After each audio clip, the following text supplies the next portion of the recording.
जी नाज़रीन, welcome back. एक दफ़ा फिर आपको खुशामदीद कहते हैं मेट्रो वन न्यूज़ की माह रमज़ान मुबारक की खुसूसी नशरियात आबाद है रमज़ान के साथ। मैं हूँ आपका मेज़बान डॉक्टर बुलंद इकबाल।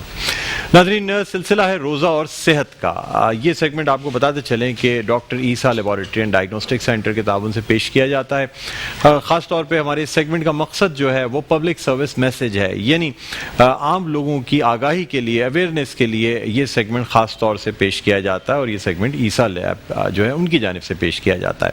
आज हमारी खुशकिस्मती है, हमारे साथ जो मेहमान शख्सियत मौजूद हैं उनका तारुफ आपसे कराना चाहूँगा। बड़ा तवील तारुफ है, लेकिन मुख्तसरन जितना मैं तारुफ करा सकता हूँ वो आपसे करा देता हूँ, क्योंकि बहुत ही मल्टी डायमेंशनल पर्सनालिटी के मालिक हैं। फिलैंथ्रोपिस्ट भी हैं, सोशल वर्कर भी हैं, सोशली बहुत एक्टिव भी रहते हैं, लेकिन उसके साथ साथ गोल्ड मेडलिस्ट हैं, एमफिल एंड पीएचडी हैं पैथोलॉजी में।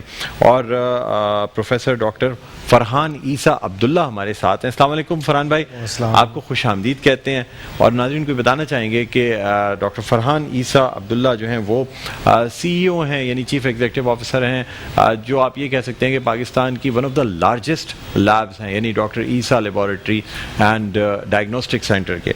इसके अलावा रोटरी क्लब से भी इनका ताल्लुक़ है और ख़ास तौर पे एक जो डिस्ट्रिक्ट का रोटरी क्लब है उसके बाकायदा सरबराह भी हैं। और यानी तमाम चीज़ें जो उसकी वो होती है, क्योंकि रोटरी क्लब के बारे में आपको एक बात ये बताता चलूँ कि रोटरी क्लब अपने सारे फंड्स खुद से जनरेट करता है अपने मेंबर्स के थ्रू, और उसके बाद फलाह के काम किए जाते हैं, मुख्तलिफ कॉर्पोरेट सोशल रिस्पॉन्सिबिलिटी को फील करते हुए काम किए जाते हैं। यानी रोटरी क्लब जो है, इससे हेल्दी क्लब या इससे हेल्दी एक्टिविटी मैंने नहीं देखी। यानी तमाम लोग जमा होते हैं, डिनर्स भी हैं, लेकिन उसके साथ साथ बहुत ज़्यादा फलाह का काम किया जाता है। इसके अलावा भी जो यानी कन्वीनर हैं oversight committee for Malir Landhi jail home department की जानिब से, यानी जेल में अगर कोई मसाइल कैदियों को आते हैं तो उस हवाले से भी फरहान ईसा साहब जो हैं वो देखते हैं। इसके अलावा chairman Sindh consumers association of Pakistan कैप, सारिफीन के हवाले से अगर कोई ज़्यादती हो रही हो तो उस हवाले से भी जो सिंध की कंज्यूमर एसोसिएशन ऑफ पाकिस्तान है कैप, उसके चेयरमैन हैं।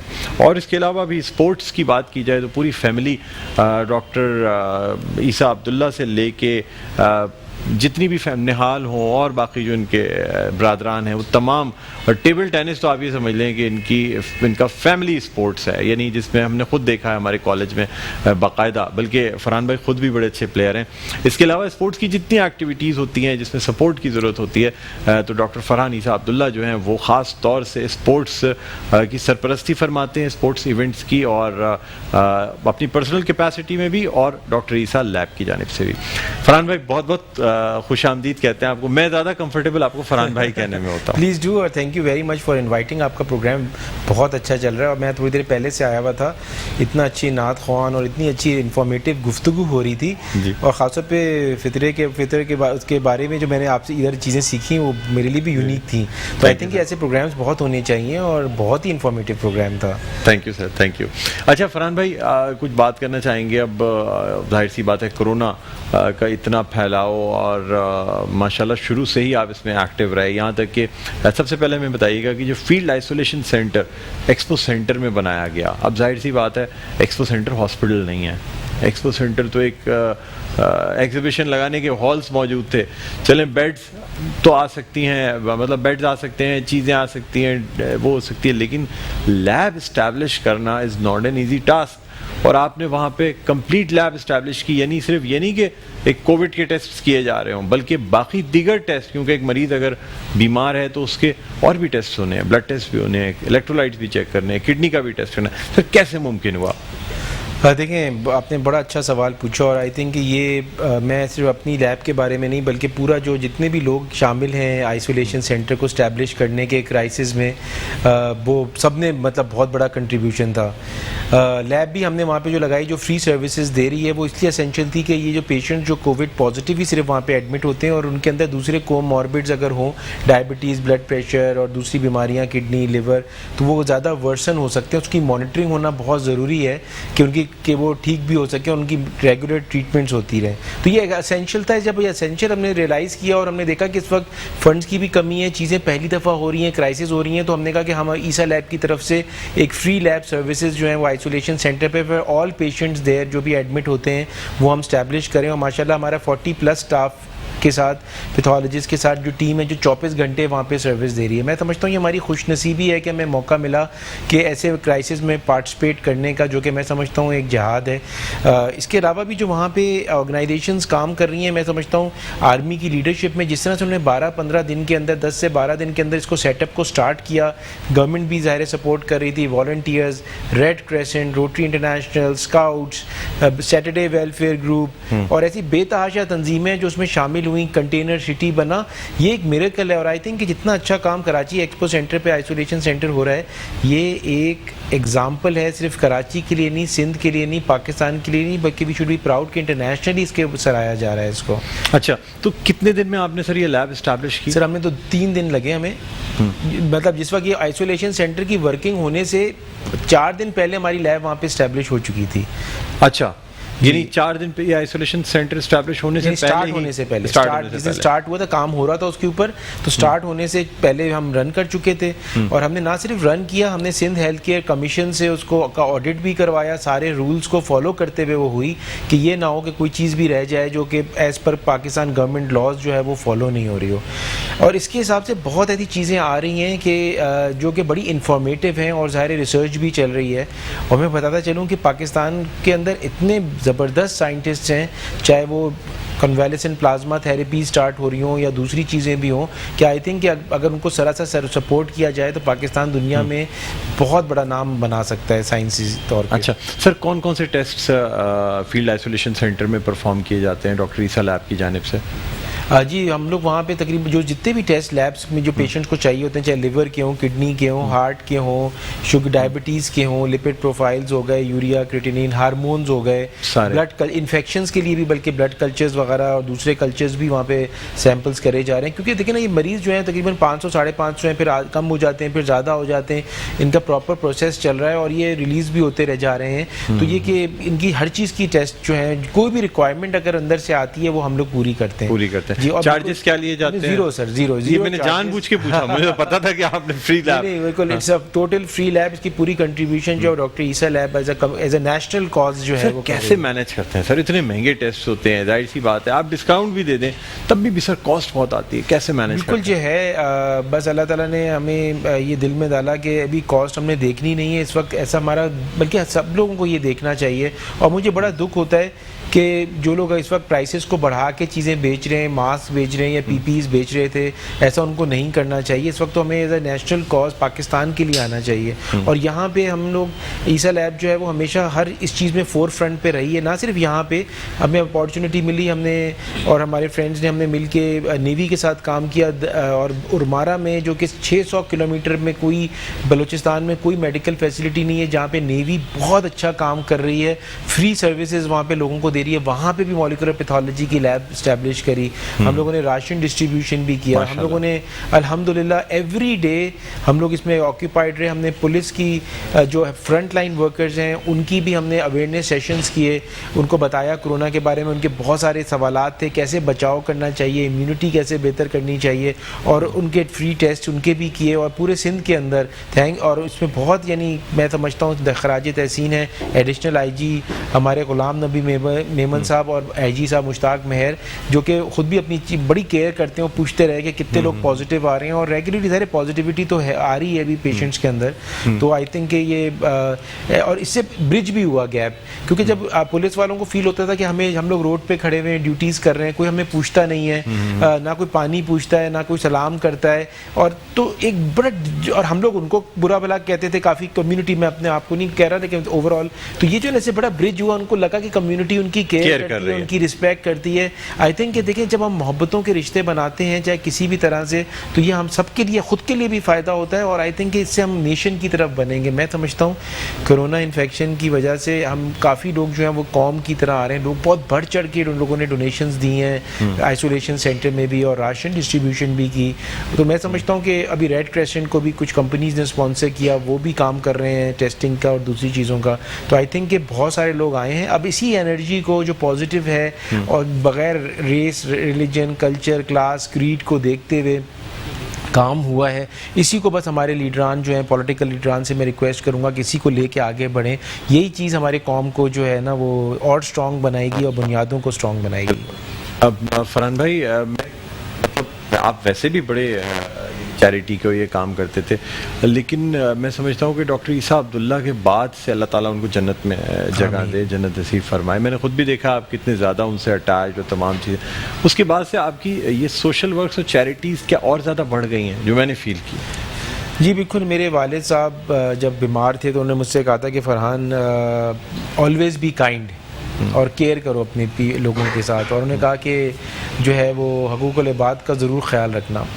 पहले भी हम करते थे, लेकिन जब से उन्होंने ये जिक्र किया ना तो मेरे जहन में होगी, और मैं समझता हूँ कि इससे अच्छी चीज़ नहीं थी। और यकीन माने इस वक्त पूरा बिज़नेस, हर एक के बिजनेसेस जो हैं सारे, अनफॉर्चुनेटली दुनिया भर के बिजनेसेस जो हैं वो इस वक्त बहुत ही प्रॉब्लम में हैं, बल्कि क्राइसिस के अंदर हैं। लेकिन हम लोगों ने कोई ये फाइनेंशियल्स नहीं देखे, और मैं आपको बताऊँ मुझे बिल्कुल भी टेंशन नहीं हुई कि काम के चैलेंजेस हैं और लॉकडाउन्स हैं, दूसरी प्रॉब्लम्स हैं, प्रॉब्लम नज़र ही नहीं आई। मैं समझता हूँ कि इससे अच्छा रमज़ान मेरा आज तक ज़िंदगी में नहीं गुजरा कि मैं लोगों की खिदमत कर सकूँ। मुझे लोगों ने कहा फरहान आप फ्रंट लाइन में जा रहे हैं, आप हज़ारों लोगों से मिल रहे हैं, आप आइसोलेशन सेंटर के अंदर जा रहे हैं जहाँ पे ऑलरेडी कोविड पॉजिटिव हैं, और इतनी सारी, और ये जो पुलिस की स्क्रीनिंग कर रहे हैं उसमें पॉजिटिव निकल रहे हैं, आप वहाँ पर उनका मेडिकल एग्जामिनेशन भी कर रहे हैं।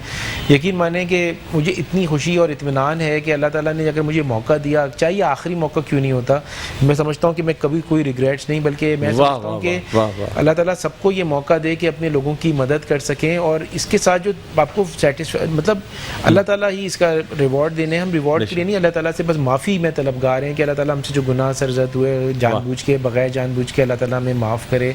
हम इसलिए कर रहे हैं, अल्लाह ताला खुश हो जाए, वो तो बहुत बड़ी बात है। सुभान अल्लाह, सुभान अल्लाह। थोड़ा सा डॉक्टर ईसा अब्दुल्ला के हवाले से भी जानना चाहूँगा सर। बड़ी वर्सेटाइल पर्सनालिटी उनकी भी रही है, जो मैं फेसबुक पोस्ट्स पे पुरानी तस्वीरें और चीज़ें देखता रहा हूँ सर। मतलब राइट फ्रॉम सिंगिंग से लेके इतनी सारी चीज़ें, स्पोर्ट्स, उस वक्त, उस दौर में ये तमाम चीज़ें करना जिस वक्त आम लोगों के पास जो है ना वो पढ़ने लिखने का भी टाइम नहीं होता था या वसाइल नहीं होते थे। सर क्या फरमाएंगे? देखिए मेरे वालिद साहब वाकई में एक माशाल्लाह लेजेंड थे, और मैं इस वक्त अपनी लोकल गवर्नमेंट को भी बहुत थैंक यू कहूँगा कि उन्होंने हमारी जो हेड ऑफिस ईसा लैब का नॉर्थ नाज़ाबाद में ना, उसकी सामने की रोड उनके नाम पे नेम कर दी है। माशाल्लाह, बड़ा ग्रेटफुल हूँ, जिसमें ज़ाहिर रेहान हाशमी साहब का भी बड़ा कंट्रीब्यूशन है। मैं ये समझता हूँ कि मेरे वालिद साहब जब पढ़ाई पे आए तो ही वॉज अ स्टार, और उन्होंने अमेरिका से PhD किया और वहाँ पे काम किया, और उसके बाद वहाँ पे भी न्यूमरस रिसर्च साइंटिस्ट रखे। वो प्रेसिडेंट थे पाकिस्तान सोसाइटी फॉर माइक्रोबायोलॉजी के। वो शुरू से कहते थे कि इन्फेक्शंस के ऊपर हमें काम करना चाहिए, और इन्फेक्शंस ही आगे चल के जो है सबसे बड़ा मसला होंगी, और वो हम देख रहे हैं कि हम लोगों के पास मलेरिया भी है, टाइफाइड भी है, हेपेटाइटिस, एड्स और डेंगी और पोलियो नहीं ख़त्म कर सके। और दूसरी तो उन्होंने वो सोसाइटी बनाई जो कि अवेयरनेस क्रिएट करेगी, और उनकी मदद से, और प्रोफेसर डॉक्टर शाहाना उरूज काज़मी उनकी स्टूडेंट थी, उनके साथ मिलकर पूरे पाकिस्तान की यूनिवर्सिटीज़ में उन्होंने जो है वो माइक्रोबायोलॉजी के डिपार्टमेंट्स खोले। ये हो गया उनका एजुकेशनल साइड। दूसरी चीज़ उनकी ये थी कि वो हमेशा से स्पोर्ट्समैन थे, और वो पाकिस्तान के first national table tennis champion थे। ईसा मोहम्मद, उस ज़माने में टेबल टेनिस का जो स्टैंडर्ड है ना वो क्रिकेट का होता था, दुनिया देखती थी और रश लगा होता था, लोग टिकट देख के खरीद के आया करते थे, और उनके साथ न्यूमरस स्टार्स होते थे उस ज़माने के, और उन्हें पाकिस्तान को बेतहाशा कंट्रीज़ में रिप्रेजेंट किया। और उन्होंने मुझे ये जो चीज़ सिखाई हम सब बहन भाइयों को, उन्होंने कहा कि ऑलवेज बी अ स्पोर्ट्समैन। और नॉट ओनली कि वो एक्सरसाइज होती है, बल्कि उनका हमेशा से ये तरजीह थी कि अगर आपसे कोई बेहतर है और जीत जाता है तो आप उसको मुबारकबाद देंगे, दिल से मुबारकबाद देंगे और खुश होंगे उसके लिए, और तालियां भी बजाएंगे। और अगर आपने उसको बीट करना है तो मेहनत करके जो है आप उसको मेरिट पे जो है ना उसको बीट करेंगे। जो मैं समझता हूँ इस वक्त जो है वो हमारी सारी कौम को इसकी ज़रूरत है कि लोगों को जो अच्छे जा रहे हैं उनको यानी कि ऊपर से नीचे गिरा दिया जाए, बल्कि उनके साथ मेहनत, उनको मुबारकबाद दीजिए और मेहनत से उनको पहले आप बीट किया जाए। तीसरी चीज़ सिंगिंग उनका पैशन था, खुद से उन्होंने हारमोनियम सीखा और जितनी भी दावतें होती थी उसमें वो बड़ा लोग डॉक्टर फरहा में नैरेट कर गया नहीं, फराज तो माशाल्लाह हमेशा से उनके साथ थी और फराह भी अमेजिंग कर रही है माशाल्लाह भी बहुत। कोरोना के लिए तो खास तौर पे उसने बड़ी खूबसूरत हमद भी बनाई है, ऐ रब्बे जुल जलाल जो बनाई है, हमारे पास चल भी रही है बड़ी ज़बरदस्त। तो माशाल्लाह वो भी बहुत टैलेंटेड है, बल्कि मेरे सारे बहन भाई टैलेंटेड हैं और इसमें बहुत बड़ा मेरा रोल जो है ना मेरी मदर का भी रहा। उन्होंने भी 60s में मास्टर्स किया हवाई से और PhD हार्वर्ड से किया था। उस ज़माने में तो मर्दों की भी इतनी पढ़ाई नहीं होती थी। मेरे ख़वातीन को तो आप सोचेंगे इस PhD और मास्टर्स आई थिंक उनका बहुत बड़ा कंट्रीब्यूशन है और उन्होंने भी हमेशा हमें प्रिंसिपल्स पे रहने की चीज़ सिखाई। वो ज़ाहिर सैयद भी हैं और हमेशा से उन्होंने हमें ये सिखाया कि आप जो है ना सारे बहन भाइयों को के चीज़ों का ख्याल रखें और जितनी भी हम आज हैं तो सब इन दोनों की वजह से। अभी भी वो अमेरिका गई नहीं है, लेक्चर्स वगैरह ले रही हैं माशाल्लाह। लेकिन ये कि जो सबसे अच्छी चीज़ मेरे फादर ने और मैंने की वो ये की कि पाकिस्तान वो हर चीज़ छोड़ के बाहर से पढ़ाई करके बहुत अच्छी जॉब्स और जितनी भी चीज़ें थी वो छोड़ के पाकिस्तान आए और 1987 में यानी अभी 33 साल हो गए कि उन्होंने लैब को स्टैब्लिश किया 14 अगस्त 1987 को। और उन्होंने सिर्फ पाकिस्तान इसलिए आए कि पाकिस्तान में उनके ख्याल से इन्फेक्शियस डिजीज़ और बीमारियाँ और बहुत सारी तशखीस की जो है ना वो कोई लेबॉर्ट्री नहीं थी, तो सारी अमेरिकन जो उनकी ट्रेनिंग्स थी और जो उन्होंने चीज़ें सीखी थी और 20-30 साल बाहर काम करके वो उन्होंने इस्टेब्लिश किया। आई थिंक कि आज जो है ज़ाहिर ईसा लैब पूरे पाकिस्तान को सर्विस दे रही है और बढ़ रही है और प्राइसेस भी जो है वो हमारी बिल्कुल ही उन्होंने हमेशा से कहा था फरहान कभी प्राइसेस ज़्यादा नहीं रखना, ये हमेशा याद रखो प्राइसेस ऐसी होनी चाहिए जो अफोर्डेबल हो, this is not a business. और हमने उसी को लेके चला है, सर्विस है यानी सर्विस के हिसाब से और एथिक्स को सामने रख के। तभी आप जब हमारी किसी भी लैब में जाएंगे हर चीज़ शीशे के पीछे है, जहाँ पे टेस्ट हो रहे होते हैं वो भी शीशे के पीछे है। तो मेरे फादर और मदर की लाइफ हमेशा ट्रांसपेरेंट रही और मैं भी कोशिश कर रहा हूँ कि उसी तरह से अपनी माशाल्लाह माशाल्लाह अल्लाह ताला आपको और तरक्की अता फरमाए। फरहान भाई आपसे गुफ्तगू जारी रहेगी, एक न्यूज़ ब्रेक, क्योंकि जाहिर सी बात है इसका न्यूज़ इवेंट होगा।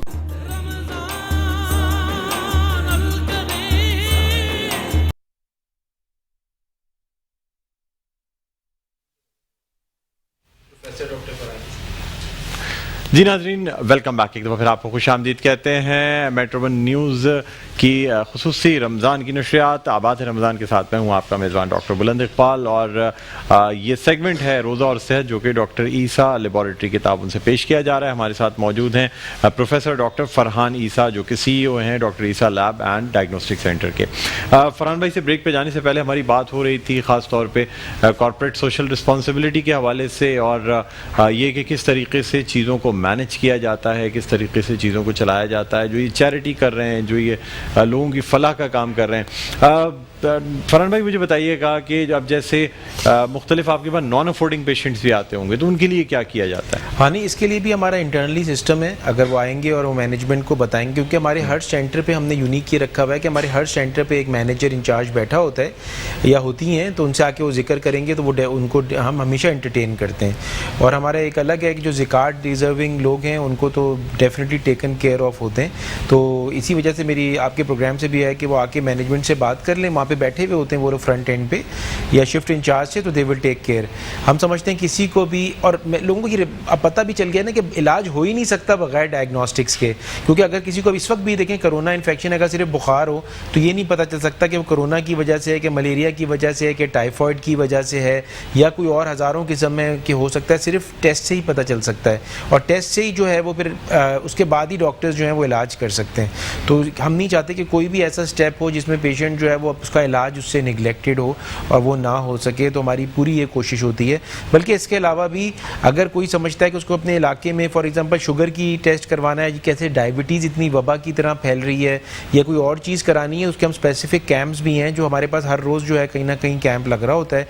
अभी कोरोना की वजह से थोड़ा सा कम हुआ है क्योंकि सोशल डिस्टेंसिंग का दौर है, लेकिन वैसे रेगुलर बेसिस पे इंशाल्लाह ताला हालात बेहतर होंगे।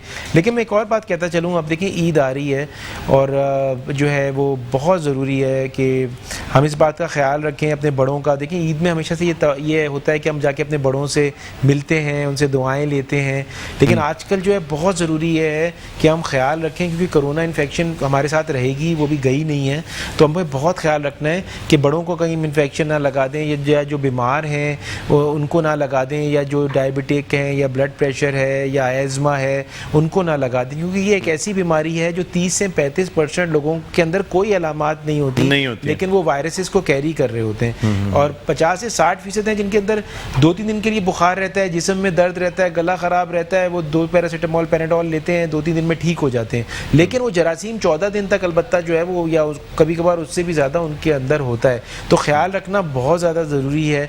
हम लोग भी फैमिली ने भी प्लान किया है कि हम डिजिटल जो है दुनिया में, बल्कि कनेक्शन हमने डिसाइड कर लिया है टाइम कि हम सब मिलेंगे और जूम पे मिलेंगे फॉर एग्जाम्पल, और सब बातें करेंगे। और बल्कि क्या होता था कि हमारी फैमिली के जो लोग बाहर चले गए थे वो तो अब जो है एक्सेसिबल नहीं है मिलने के लिए, और हम मिलते भी नहीं थे, पाकिस्तान में ही ज़्यादा लोगों से मिलते थे, लेकिन अब हमें अपॉर्चुनिटी है कि हम लोगों से मिलें। तो ख्याल रखना बहुत ज़्यादा ज़रूरी है। बिल्कुल, देखें, अगर गवर्नमेंट हमारा लॉकडाउन खोल रही है, हमारे लिए सोच रही है कि इकोनॉमिक एक्टिविटी बढ़े, जो कि अच्छी बात है, तो साथ साथ ये मतलब नहीं है कि हम जो हैं वो सब के सब पूरे ख़ानदान लेके बाहर निकल जाएं और ट्रक के सामने कोई खुदा न खास्ता जिससे खड़ा हो जाए और कह के ये तो गवर्नमेंट हमें बचा लेगी, तो ऐसा नहीं है। तो जो चीज़ें, अगर ये चीज़ें हम जो ज़रूर निकलें, शॉपिंग भी करें, सब कुछ करें, एहतियात करके, तो ये चीज़ें चलती भी रहेंगी फिर। बिल्कुल। अच्छा, इसका जो टेस्ट किया जाता है, थोड़ी सी बात कर लेते हैं कोविड के टेस्ट पे। एक टेस्ट होता है एंटीबॉडी टेस्ट, और एक टेस्ट होता है आपका यानी पीसीआर जो किया जाता है। पहले तो मुझे ये बता दीजिएगा कि स्क्रीनिंग टेस्ट कौन सा टेस्ट है? अच्छा, देखिए, पहले तो ना 3 किस्म के टेस्ट हैं, अब 2 नहीं हैं। सबसे जो गोल्ड स्टैंडर्ड है ना, वो तो पीसीआर है, जो नाक से स्वैब डालते हैं और पीछे से निकाल के उसका पीसीआर टेस्ट होता है। वो कुछ ही लैब्स हैं, हमारी डॉक्टर ईसा लेबॉर्ट्री अप्रूव्ड है बाय गवर्नमेंट, एनआईएच और एनसीओसी से जो टेस्ट कर रही है। हमें बड़ा ऑनर है, प्रिविलेज है कि हमें उन्होंने सेलेक्ट किया। अच्छा, ये जो टेस्ट है ये सबसे गोल्ड स्टैंडर्ड है। अच्छा, फिर एक और टेस्ट है जो कि अमेरिका में भी अब वैलिड हो गया है, उसको एफडीए ने, और सीई मार्क्ड है और एफडीए ने भी अप्रूव्ड किया हुआ है, वो भी अवेलेबल है। वो भी एंटीबॉडी टेस्ट है, लेकिन वो आईजीएम आईजीजी को अलग नहीं बताता, सिर्फ एंटीबॉडी बताता है, जो कि स्क्रीनिंग के लिए बहुत अच्छा टेस्ट है। अगर वो पॉजिटिव आ रहा है, या तो उससे थोड़ा सा एक अंदाज़ा हो जाता है कि या तो पेशेंट ठीक हो चुका है या उसको इन्फेक्शन रही है, यानी कोई ना कोई ताल्लुक रहा है। और जो तीसरा टेस्ट है वो आईजीएम आईजीजी एंटीबॉडी टेस्ट है, जो कि आईजीएम अगर आ रही है किसी के अंदर एंटीबॉडी, तो इसका मतलब इन्फेक्शन चल रही है, और आईजीजी आ रही है तो वो ठीक हो चुका है, अगर आईजीएम साइमल्टेनियसली नहीं आ रही। ये तीनों टेस्ट आ रहे हैं, लेकिन एंटीबॉडी टेस्ट जो है वो कंफर्मेटरी टेस्ट नहीं होता, वो स्क्रीनिंग टेस्ट हैं। वो स्क्रीन करने के लिए है, कम्युनिटी में ये देखने के लिए कि कुव्वत मुदाफ़ियत कितनी बनी है, हर्ड इम्यूनिटी कितनी बनी है, या जा रहे हैं कि नहीं जा रहे। और जो है कन्वेलेसेंट प्लाज्मा जो निकालना है, अब ये इलाज भी आ गया है, डॉक्टर ताहिर शमसी और बहुत सारे लोग कर रहे हैं, कि जो कि अच्छे लोग जिन्होंने जो ठीक हो गया है पेशेंट, उसका ब्लड प्लाज्मा निकाल के सीरियस पेशेंट्स को ट्रांसफ़र किया जा रहा है। तो ये भी एक उसके लिए भी वो टेस्ट बड़ा कारआमद है। अच्छा, तो इसमें पीसीआर का रिजल्ट कितनी देर में आ जाता है? पीसीआर का रिजल्ट तकरीबन 24 to 48 आवर्स में आ जाता है। 24 to 48 बेसिकली, क्योंकि ये हाई टेक्नोलॉजी है, उसके सैंपल के साइज़ पे डिपेंड करता है, वायरसेस उसके अंदर कितने थे। ये मॉलिक्यूलर पैथोलॉजी की फील्ड है, और ये फील्ड अब आहिस्ता आहिस्ता डेवलप हो रही है। अब ये बहुत कम लैब्स हैं पाकिस्तान में जो ये टेस्ट कर रही हैं। हम ये टेस्ट 8-10 साल से कर रहे हैं, हेपेटाइटिस बी और सी का भी पीसीआर कर रहे हैं, और हमेशा हमने हर टेस्ट जो है वो पाकिस्तान में जब आया है तो सबसे पहली लैब्स में हमारा शुमार हुआ है कि ईसा लैब ने स्टार्ट किया है। सबसे पहले आपने ही स्टार्ट किया है? जी। अच्छा, वैसे नॉर्मल लोगों के लिए अंदाजन कितनी कॉस्ट आ जाती है? सर, मैं इसलिए पूछ रहा हूँ कि लोग जानना चाहते हैं, जो अफोर्डिंग है, जो दे सकते हैं। अब जैसे मैं अगर चाहूँ, मुझे किसी किस्म का कोई वहम हो जाए, अब बाज़ दफ़ा साइकोलॉजिकल तौर पे जब आप ये फील करने लगते हैं ना कि मैं किसी लोगों से मिल लिया या कुछ हो गया, अब जब तक मैं टेस्ट नहीं करवा लूँगा ना, मेरे जहन से वो वहम नहीं निकलेगा। सर, ये बड़ा मसला है। पहले तो ये जो टेस्ट है, जो पीसीआर का जो टेस्ट है, ये 7,000 समथिंग का है, 7,000 प्लस। और जो एंटीबॉडी का टेस्ट है वो 1950 रुपये का है। अच्छा। जो कि लेकिन ये है कि मैं लोगों से ये भी कहूँगा कि गवर्नमेंट माशाल्लाह बहुत अच्छा काम कर रही है, इवन प्रोविंशियल गवर्नमेंट और फेडरल गवर्नमेंट। तो अगर जो नहीं अफोर्डिंग है तो गवर्नमेंट की जगहें भी वो टेस्ट कर रही हैं, और वहाँ पे भी वो जा सकते हैं। खासतौर पे कराची के अंदर तो बहुत अच्छा टेस्ट हो रहा है। अच्छा, easy. Government, private sector and government sectors जो हैं वो दोनों बहुत अच्छे टेस्ट कर रही हैं। तो गवर्नमेंट माशाल्लाह फ्री सर्विसेज भी दे रही है हमें, क्योंकि हमें सारी चीज़ें ख़रीदनी पड़ती हैं, और आजकल आपको पता है हर एक के चार्जेस बढ़े हुए भी हैं। और मॉलिक्यूलर टेस्ट एक महंगा टेस्ट है, लेकिन ज़ाहिर है हमारा टेस्ट की जो क्वालिटी है, हम रिपीट भी करते हैं, रिजल्ट्स के अंदर कोई क्वेरी आती है, तो जो ज़ाहिर प्राइवेट सेक्टर का जो अटेंशन है वो तो बहुत ज़्यादा है। और हम ईसा लैब पे इसमें मॉलिक्यूलर 2-3 PhDs हैं जो इसको खुद करते हैं, जो खुद कर रहे हैं। अच्छा, कितने दिन के बाद बंदे को टेस्ट करा लेना चाहिए अगर उसका एक्सपोजर हुआ हो कोविड पेशेंट से? तो नहीं, अगर कोविड से हुआ है तो सेकंड डे फर्स्ट डे वो करवा सकता है पेशेंट। फौरन पॉजिटिव आ जाता है? सेकंड डे, हाँ, डिपेंड करता है कि मतलब यूजली सेकंड डे पीसीआर का टेस्ट पॉजिटिव आ जाता है। सेकंड डे ही पॉजिटिव आ जाता है? बहुत फास्ट है ये। अच्छा। और जो एंटीबॉडी टेस्ट है वो 7वें दिन के बाद से पॉजिटिव होना शुरू होता है। एंटीबॉडी टेस्ट जो है ये 7वें दिन के, जब एंटीबॉडीज बन जाती हैं पॉजिटिव हो गया, अगर इन्फेक्टेड हो गया। अच्छा फरहान भाई, ये आपको वो भी दिखाना प्लीज, मेरी बहन बड़ी टैलेंटेड है। हमद है जी, प्लीज डॉक्टर फरा ईसा की ये नात है, ये बाकायदा उनकी जो है ना, यानी उनकी अपनी लाइफ भी दिखाई गई है इसमें। और इसको जरूर सुनाएं। ये ए रब्बुल आलमीन जो नात है, तो ये नात है। अच्छा, थोड़ी सी ऑडियो भी इसकी दे दीजिएगा, उसके बाद फिर हम आपको फुल स्क्रीन भी दिखा देंगे। ये देखें आप, ये नहीं, excellent, she is a very good radiologist doctor ji Pakistan में। ये इसको नाज़रीन हम आपको फुल स्क्रीन दिखाते हैं ताकि आप भी देख सकें। ये हम प्ले करते हैं फुल स्क्रीन, उसके बाद वापस आते हैं, फिर फरहान भाई से लास्ट नोट्स लेंगे।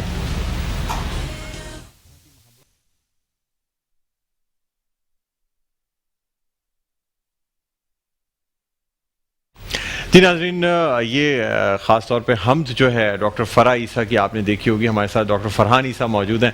जी सर, कैसा मतलब फीडबैक आ रहा है और किस तरह से डॉक्टर फ़रा इस तरफ आई और देखिए इस वक्त ये बिल्कुल ये फ़रा का बहुत बड़ा कंट्रीब्यूशन है। इसमें आपने देखा होगा कि रोटरी इंटरनेशनल के लोग भी हैं और आर्मी नेवी जो डिस्ट्रीब्यूट करी है, आइसोलेशन सेंटर भी है। तो यू नो उन्होंने ये एक दिनों से दुआ मांगी कि भाई अल्लाह ताला हम पे रहम करे, हम है ना, और हमारी मदद करे। और ये जो चीजें दिखा रहे हैं, ये आइसोलेशन सेंटर है, आइसोलेशन सेंटर की जो पेशेंट जब पहला रिलीज हुआ तो ये कि उन्होंने ये दुआ मांगी कि, तो और वो करते करते ये बन गई कि यू नो कि सब मिलके मांगे। और आई थिंक ये बड़ा उनका अच्छा इनिशिएटिव था। और इसके साथ ही फरा जो है माशाल्लाह, मैं she was trained in Canada, और कनाडा के बाद जो है वो फिर सऊदी अरेबिया में भी रही, और बहुत ज़बरदस्त उसकी वो ऐसी टेक्नोलॉजी लेके आई है हमारी अब ईसा लैब में, रेडियोलॉजी की और अल्ट्रासाउंड की, जो पहले नहीं थी। क्योंकि देखिए अब तशखीस अगर अच्छी हो जाए, खासतौर पर अगर बच्चे अब नॉर्मल खुदा ना खासा पैदा हो रहे हैं, तो माशाल्लाह as a doctor she is amazing. और एज अब जो नया उनका माशाल्लाह रियली अमेजिंग, और इन्हें बहुत ज़्यादा माशाल्लाह ट्रिब्यूट्स पेश किए हैं अब हमारी आर्म फोर्सेस को भी, और शोहदा जो हैं चाहे पुलिस के हों चाहे किसी भी चीज़ के, उनको भी। अच्छा, यहाँ नाज़रीन को मैं बताना चाहूँगा कि एक बड़ी अच्छी बात यह है कि होम कलेक्शन और होम सर्विस जो है ना वो डॉक्टर ईसा लैब की जानिब से दी जाती है, जो आजकल की अशद ज़रूरत है। आप लोग अगर चाहते हैं कि लैब ना जाएँ तो आप UN नंबर है 111-786-986, इस पर कॉल करें, अपॉइंटमेंट बुक करें। बाकायदा फ्लेबोटमिस्ट अगर ब्लड टेस्ट होगा तो आपके घर पे आ जाएगा। इवन अल्ट्रासाउंड की अगर ज़रूरत है तो घर पे आके बेहतरीन अल्ट्रासाउंड कर दिया जाता है। मेरे अपने कुछ जानने वालों को इस तरह की ज़रूरत थी कि उनका अल्ट्रासाउंड ज़रूरी था। यहाँ फरहान भाई आपको बताना चाहूँगा, मैंने डॉक्टर फरा से बात की, उन्होंने घर पर भेज के with in half an hour मुझे रिपोर्ट भी कंप्यूटराइज भेज दी, और माशाल्लाह वो पेशेंट अब बिल्कुल ठीक हैं और सेहतमंद है। उनको हॉस्पिटल ले जाते हुए इस कदर डर लग रहा था कि मैं एक हॉस्पिटल से लेके वापस आया, ले जाके वापस आया कि मैंने कहा ये तो पेशेंट कोई और भी हुआ तो कोरोना से जो है ना वो इन्फेक्ट हो जाएंगे अनफॉर्चुनेटली। आप यकीन करें, उन्होंने कहा कि डॉक्टर ईसा लैब से फ्लेबोटमिस्ट आते हैं, टेस्ट होते हैं, लेकिन हमें ऐसा लग रहा था कि हमारा घर जो है ना वही हॉस्पिटल बन गया और सारे टेस्ट हो गए। इवन आपके जो फ्लेबोटमिस्ट हैं उनसे हमने रिक्वेस्ट की कि आप ऐसा करें, कैनुला पास कर दें जब आप वो कर रहे हैं, उन्होंने वो कैनुला भी पास किया। ये बड़ी बात है, वरना नॉर्मली फ्लेबोटमिस्ट जो लैब से आते हैं हॉस्पिटल से, अगर कभी घर आ जाएं तो वो कहते हैं कि हम इस काम के लिए आए ही नहीं हैं। लेकिन वो सोच जो आपके अंदर है वो आपके एम्प्लॉइज़ के अंदर भी अल्हम्दुलिल्लाह, मेरी टीम है जो आपकी टीम मेंबर्स हैं उनके अंदर भी ये चीज़ मौजूद है, जो मुझे बहुत अच्छा लगा। उन्होंने कहा जी आप फिक्र नहीं करें, हम मतलब क्या, और मैं कोई रेफरेंस या कुछ भी नहीं दिया था, just as a normal patient I just wanted to see के कैसी सर्विस दी जाती है। सर वाकई बहुत ज़बरदस्त सर्विस। जो लोग देख रहे हैं, अगर किसी किस्म की कोई भी आपके डॉक्टर्स टेस्ट लिखते हैं और आप बाज़ दफ़ा पेशेंट बेड रिडन होते हैं, बाज़ दफ़ा आप नहीं जाना चाह रहे होते, तो उनके लिए बड़ी अच्छी सर्विस दे रहे हैं। फरहान भाई बहुत बहुत शुक्रिया, आप तशरीफ़ लाए, बहुत अच्छा लगा, और हम चाहते हैं कि आप अक्सर हमारे प्रोग्राम इंशाल्लाह। Thank you so much. और ये कोरोना का भी टाइम है और अनफॉर्चुनेट इंसिडेंट्स भी हुआ PIA के जहाज़ का, और अल्लाह ताला हम सब उनके लिए भी दुआ करते हैं, आमीन आमीन। और लेकिन आज के साथ साथ जो हमारे आज बोरी दोस्त हैं और फैमिलीज़ हैं उनको हम ईद मुबारक, उनकी ईद भी है, और बाकी लोगों को भी जब रमज़ान ख़त्म हो रहे हैं, लेकिन ये जो है ईद आ रही है, ये भी एक अल्लाह ताला की तरफ से एक ब्लेसिंग्स है हमारी तरफ, तो उसके लिए भी पेशगी ईद मुबारक। थैंक यू सर, बहुत शुक्रिया आप तशरीफ मैं लाए। एक बात कहता चलूँ कि बस दुआ हमेशा करें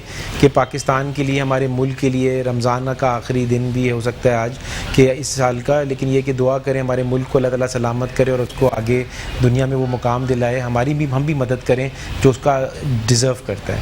आमीन सुम्मा आमीन। बहुत शुक्रिया फरहान भाई। यहाँ हम दरख्वास्त करना चाहेंगे, सैयद राहत अली हमारे साथ मौजूद हैं, बहुत खुशलहन नातख्वा हैं, सनाख्वा हैं।